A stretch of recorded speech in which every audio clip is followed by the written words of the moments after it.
So hi Year 3, this week's writing is going to be based on the characters in Charlie and the Chocolate Factory, but we will be writing it in a non-fiction text known as a fact file. So fact files.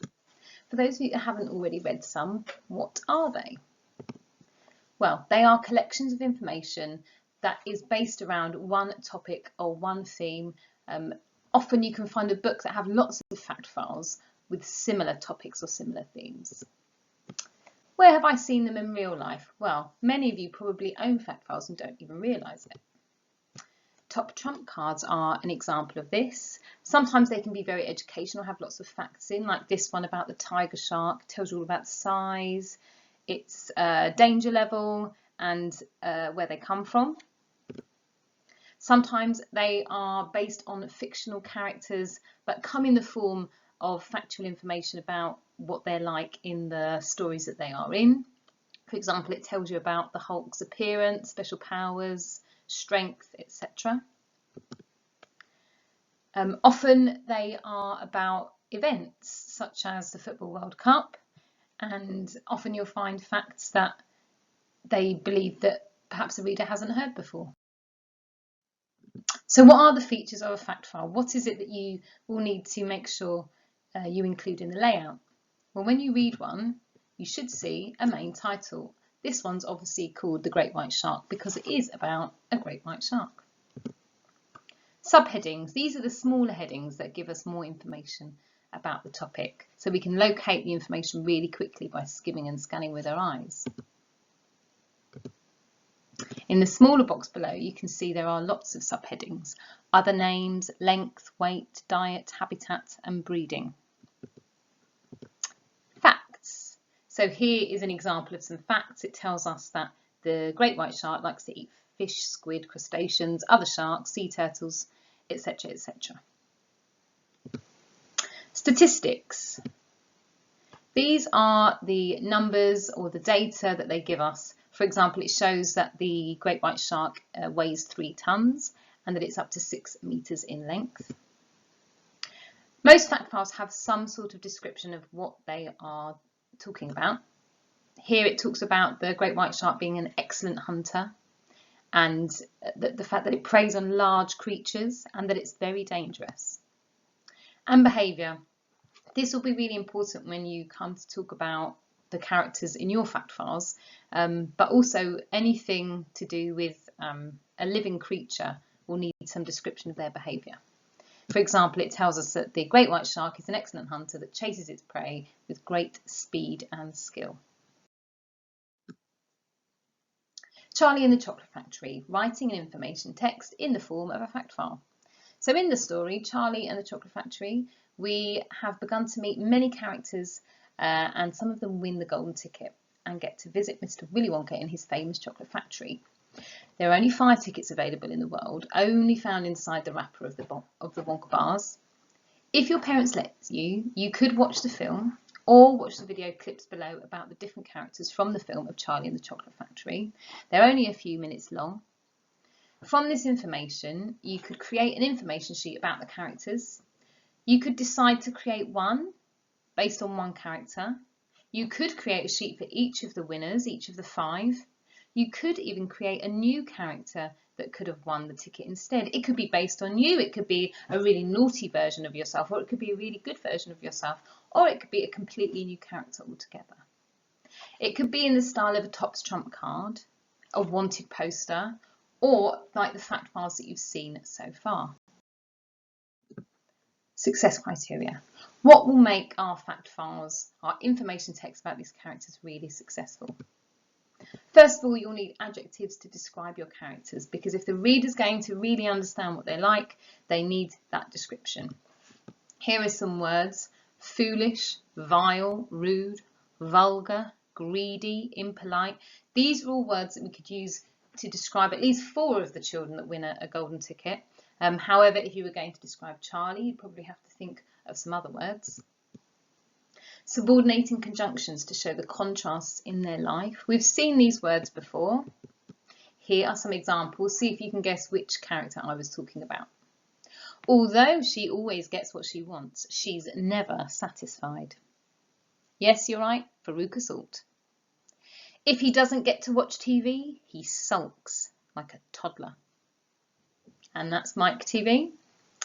She's lucky to have so much, however, she always wants more. Again, you're right, Veruca Salt.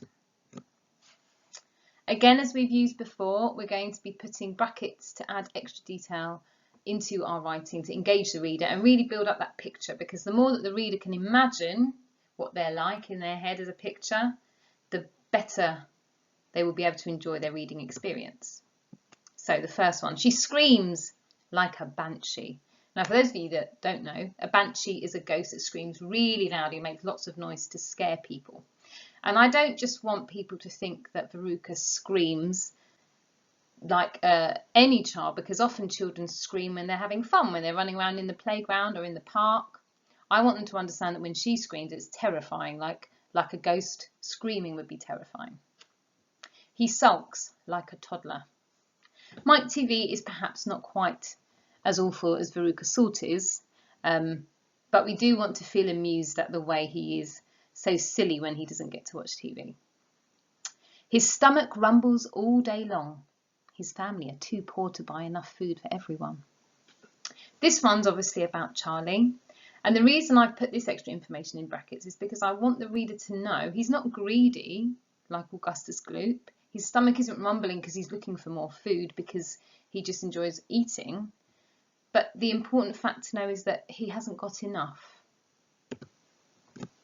Okay, the challenge this week is to use cohesive devices. That means something which makes your writing more engaging and easy to read, and that it flows well. And this means to use other nouns or pronouns to stop repeating yourself.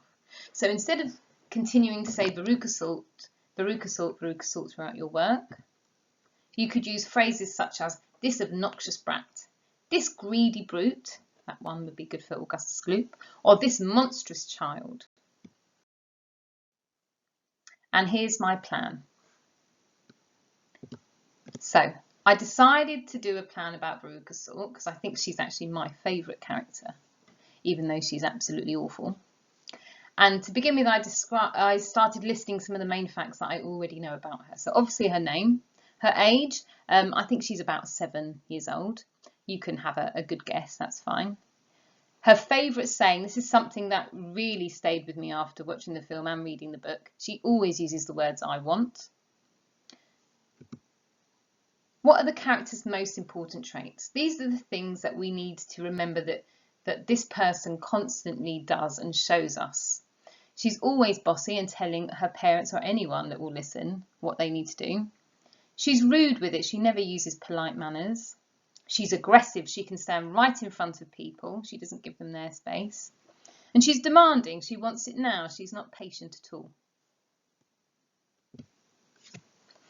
The next thing I wanted to plan was those contrasts, things which seem to clash, things which don't make sense in their life, because this will help me to use my subordinating conjunctions. So if you look at underneath where it says contrasts, I've put Veruca's rich. We know that. On the other hand, she's not happy. Those two things conflict with each other. So I'm going to use the word although to help me with that. Although Veruca's rich, she's not happy. My next clash was that Veruca's parents give her lots. They give her so much. They even hired hundreds of people to find her a ticket. On the other hand, she always wants something more. Even though she's got lots, she wants something more. So I could use the subordinating conjunction despite or even though. So despite Veruca's parents giving her lots, she always wants something more. Or even though Veruca's parents seem to give her everything, she still wants something else. And the last one. She's given a lot, so she's got so many possessions. On the other hand, she's impolite. She never says please or thank you. So I could use however to show that. She's given so much, however, she is always rude. And last but not least, now I know a lot about how she behaves and what she's like, I can put those words together to describe her. She's vile and greedy and is always obnoxious and loud. I decided to create my fact files using the computer this week. However, you can do them by hand if you wish to. You can use colours if you wish to, or you could do them on the computer. It's really up to you. Here's my description. This vile girl, age 7, demands everything from her weak parents who give in to her. If they dare to say no, she simply screams and wails like a banshee until they change their minds. As you can see, the light blue words are the adjectives. I've put her age as extra information so they understand how small she is compared to the rude way in which she behaves.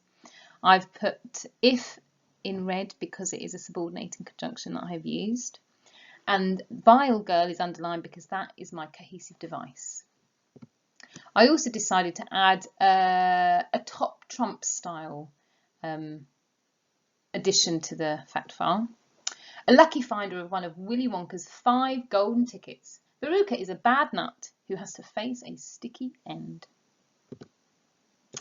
So I've used the numbers that they do in top trumps because if I was going to make a collection of them, I could actually play this at home.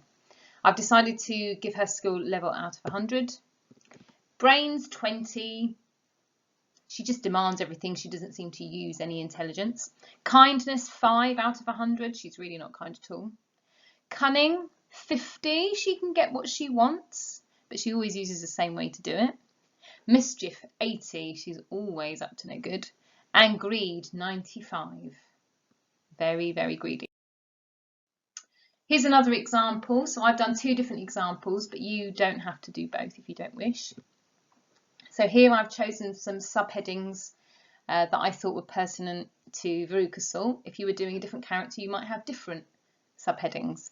Age 7 again. Manners, none. It's really important to know that about her. And favourite saying, I want, which I've used from my plan. How did they find their ticket? So I've put a question as a subheading. If you use a question as a subheading, it often makes the reader want to read on and find out the answer to that question. So it's a good hook. Veruca's parents were very wealthy and purchased millions of bars. They even hired hundreds of people to open bars until she finally had her golden ticket, just to stop an enormous tantrum. Again, those light blue words are the adjectives. Personality. What are they like? How do they behave? Veruca Salt is demanding and screams like a banshee when she doesn't get her own way. Although her parents always give in to her demands, this obnoxious brat is never satisfied. Again, light blue words are the adjectives. My green brackets show the extra information, and I've used although as my subordinating conjunction. And I decided to include a picture of her and her famous quote from chapter 6, I think. Where's my golden ticket? I want my golden ticket. So it's your turn now to be creative. These are meant to be in the style of a non-fiction text, giving us information, but they are fictional characters. So you could be quite creative with the facts, especially if you decide to create your own character. You could even design a set of top trump cards, as I already mentioned, to play with your family. The subheadings you choose are up to you. Whatever you believe will give the best information about the characters that you have chosen. I really look forward to seeing what you come up with. Have some fun.